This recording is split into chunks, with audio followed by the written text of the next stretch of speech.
Time, kelompok, ribosom, SMA, Kemala Bayangkari. Assalamualaikum warahmatullahi wabarakatuh. Jadi kita di sini kelompok 5 akan mempresentasikan sel tumbuhan kita dari kelompok ribosom.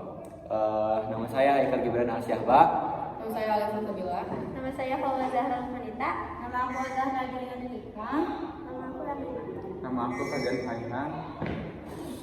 Oke, jadi di sini ada dinding sel. Dinding sel merupakan lapisan luar membran sel yang mengelilingi jenis sel tertentu dan membatasi ruang bagi sel untuk mengembang. Sel tumbuhan memiliki dua dinding sel, yaitu sel primer dan sel sekunder. Dinding sel primer terletak di antara lamela tengah dan dinding sel sekunder. Kandungan yang terdapat di dalam dinding sel primer adalah hemiselulosa.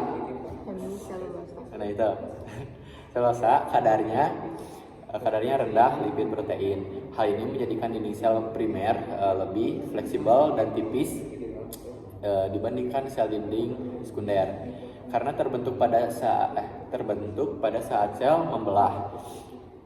Sementara itu, sel yang mengalami penebalan dengan zat lignin akan membentuk dinding sel sekunder. Ya, jadi di sini ada membran sel. Membran sel ini adalah membran sel setelah dinding sel. Dan membran sel sering disebut juga membran plasma yang bersifat semi variabel. Artinya, membran sel hanya dapat dilewati oleh zat tertentu, tetapi tidak dapat dilewati oleh zat lainnya. Zat yang dapat melewati ialah air, zat yang larut dalam lemak dan ion tertentu. Fungsinya itu untuk melindungi sel, pengatur keluar masuknya zat dari dalam sel. Sini ada sitoplasma. Sitoplasma adalah cairan dalam sel yang berada di antara nukleus dengan membran plasma, biasa disebut dengan istilah sitoplasma. Sitoplasma sendiri pada dasarnya memiliki dua komponen penyusunnya, yaitu sitosol dan beberapa organel lainnya.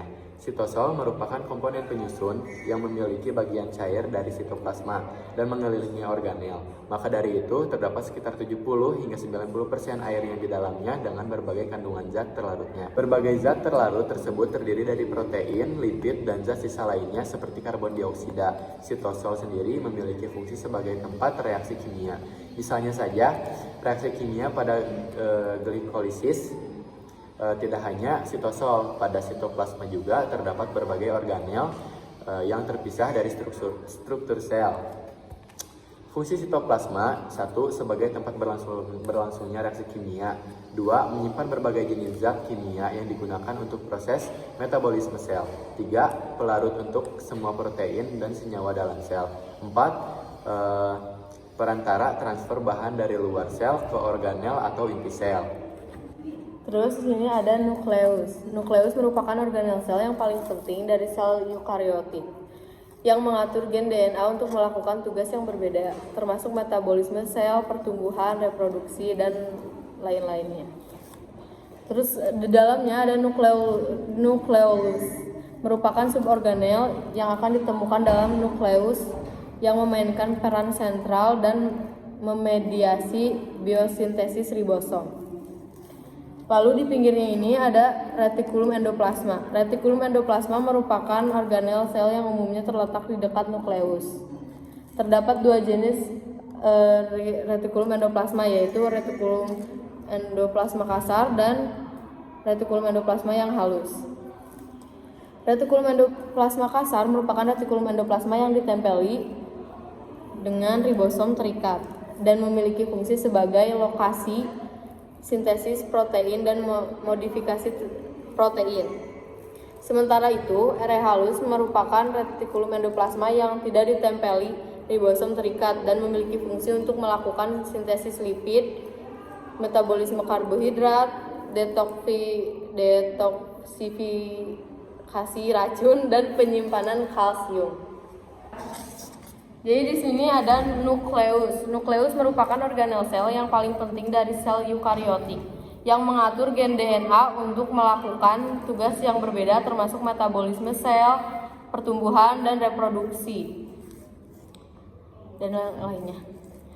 Nukleolus. Terus di sini ada terdapat nukleolus juga. Nukleolus merupakan suborganel yang ditemukan di dalam nukleus yang memainkan peran sentral dalam memediasi biosintesis ribosom. Lalu di pinggiran sininya ada yang dinamakan retikulum endoplasma. Retikulum endoplasma merupakan organel sel yang umumnya terletak di dekat nukleus. Terdapat dua jenis retikulum endoplasma, yaitu ada retikulum endoplasma halus dan retikulum endoplasma kasar. Retikulum endoplasma kasar merupakan retikulum endoplasma yang ditempeli dengan ribosom. Ribosom terikat dan memiliki fungsi sebagai lokasi sintesis protein dan modifikasi protein. Sementara itu, retikulum endoplasma halus merupakan retikulum endoplasma yang tidak ditempeli ribosom terikat dan memiliki fungsi untuk melakukan sintesis lipid, metabolisme karbohidrat, detoksifikasi racun, dan penyimpanan kalsium. Selanjutnya ada amiloplasma. Amiloplasma adalah organel yang berfungsi sebagai tempat penyimpanan pati dalam sel tumbuhan. Amiloplas berperan krusial dalam siklus penyimpanan dan penggunaan energi pada sel tumbuhan. Tanpa amiloplas dan penyimpanan pati yang efisien, tumbuhan tidak akan dapat bertahan dalam kondisi lingkungan yang fluktuatif dan tidak mendukung fotosintesis sepanjang waktu. Fungsi dari amiloplas adalah penyimpanan cadangan energi, pemeliharaan keseimbangan energi, dan juga distribusi energi dalam sel. Jadi selanjutnya di sini ada ribosom. Ribosom berbentuk butiran-butiran bulat yang melekat sepanjang retikulum endoplasma. Ribosom juga ada yang soliter atau hidup sendiri, yang bebas di sitoplasma. Fungsi dari ribosom adalah sebagai tempat untuk sintesis protein. Kayaknya muka aku ketutupan ini deh. Jadi di sini ada vakuola. Vakuola adalah organel yang dibungkus oleh suatu membran tunggal yang disebut tonoplas. Di dalam tonoplas terdapat cairan yang umumnya disebut dengan getah sel. Getah ini sebagian besar tersusun atas air dan zat-zat terlarut lainnya yang tergantung di jenis tumbuhannya. Fungsi dari vakuola ini adalah untuk memasukkan air melalui tonoplas untuk membangun tumor sel. Lalu selanjutnya ada kloroplas. Kloroplas merupakan organel sel yang hanya terdapat pada sel tumbuhan. Organel ini memiliki pigmen fotosintesis, di antaranya klorofil atau zat hijau daun dan karotenoid atau zat warna kuning. Pigmen-pigmen tersebut berperan penting dalam proses fotosintesis, yaitu sebagai penangkap gelombang cahaya. Fungsinya itu sebagai tempat terjadinya fotosintesis. Lalu selanjutnya ada mitokondria. Ini merupakan organel sel yang memiliki peran dalam proses respirasi aerobik. Respirasi ini kemudian akan menghasilkan energi sehingga mitokondria juga berperan sebagai pembangkit energi dalam sel tumbuhan. Mitokondria ini berbentuk seperti kartu dan berlekuk-lekuk. Fungsinya mengatur kematian sel, menyimpan kalsium untuk produksi panas, dan sebagai penghasil energi. Lalu selanjutnya ada badan Golgi. Badan Golgi merupakan kumpulan ruang, gelembung kecil, dan kantong kecil yang bertumpuk-tumpuk. Pada sel tumbuhan, badan Golgi disebut dengan litiosom. Badan Golgi berfungsi sebagai alat pengolahan atau sekresi protein dan lendir, maka disebut organel sekresi. Aku mau nanya dong. Iya, boleh. Apa sih yang bakal terjadi kalau misalnya sel tumbuhan gak ada dinding sel? Oke, dicatat dulu ya. Ada yang lain? Aku mau nanya. Perbedaan sel tumbuhan sama sel-sel itu apa? Aku mau nanya lagi. Boleh. Kenapa di sel tumbuhan gak ada lisos? Oke. Aku mau nanya lagi. Iya, boleh. Jadi jika di sel tumbuhan yang aku mau nanya dong, yakin? Boleh. Kalau misalnya sel tumbuhan tuh bisa berubah atau enggak? Dan apa penyebabnya? Oke. Jadi di sini saya akan menjawab pertanyaan dari Azhara. Pertanyaannya, apa yang akan terjadi apabila sel tumbuhan tidak memiliki dinding sel? Jawabannya, jika tidak ada dinding sel pada sel tumbuhan, maka bentuk sel tumbuhan akan beragam seperti pada sel hewan.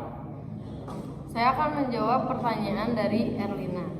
Berdasarkan organel selnya, apakah perbedaan sel hewan dan sel tumbuhan? Sel hewan memiliki sentriol dan lisosom, sedangkan sel tumbuhan tidak memiliki. Namun sel tumbuhan memiliki plastida dan kloroplas. Di sini saya akan menjawab pertanyaan dari Azahra. Pertanyaannya, mengapa pada sel tumbuhan tidak memiliki lisosom? Jawabannya, karena memiliki vakuola yang dapat menjalankan fungsi lisosom. Saya akan menjawab pertanyaannya Erlina. Apa yang terjadi jika inti sel tumbuhan diambil? Sel tidak akan bisa tumbuh, bermetabolisme, bereproduksi, ataupun membentuk protein yang diperlukan sehingga sel akan mati. Selanjutnya, saya akan menjawab pertanyaan terakhir dari Azahra. Pertanyaannya, apakah sel tumbuhan bisa berubah dan apa penyebabnya? Jawabannya adalah sel tumbuhan tidak bisa berubah karena dinding sel membantu turgiditas sel, yakni tekanan sel akibat masuknya air ke dalam sel. Yuk, penutupan ya guys ya. 1, 2, 3. Tiga. Sekian dari kelompok kami.